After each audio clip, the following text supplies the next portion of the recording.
உலகில் வாழும் அனைத்து மனிதர்களும் ஏன் கடவுளும் கூட சனி பகவானின் பிடியிலிருந்து தப்பிக்க முடியாது என்பது உலகறிந்த உண்மை. அந்த வகையில் சிவபெருமானை சனி பகவான் பிடித்த அந்த சம்பவத்தை பற்றி இந்த காணொளியில் காணலாம். சனி பகவான் தேவலோகத்தை நோக்கி விரைந்து செல்கிறார். இதை கண்ட தேவர்கள் அனைவரும் ஐயோ சனி, இன்று யாரை பிடிக்கப் போகிறாரோ என்று அஞ்சி ஓட்டம் பிடிக்க ஆரம்பிக்கின்றனர்.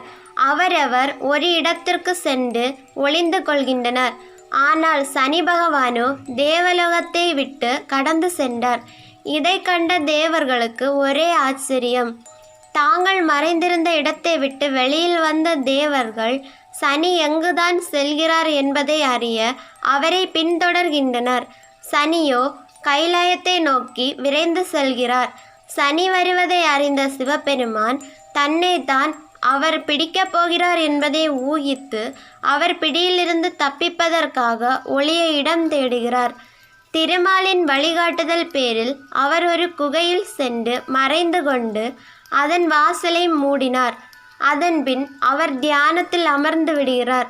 சில வருடங்களாக அவர் தியானத்திலேயே இருந்தார். பின் ஒரு நாள் குகையிலிருந்து சிவபெருமான் வெளியில் வர அங்கு சனி பகவான் அவருக்காக காத்திருந்தார். சிவபெருமான் சிரித்து கொண்டே, பார்த்தாயா சனி, உன் பிடியிலிருந்து தான் தப்பித்து விட்டேன். நீ என்னை பிடிக்கும் காலம் கடந்து விட்டது என்றார். சனியோ, சுவாமி, நான் உங்களை முன்பே பிடித்து விட்டேன்.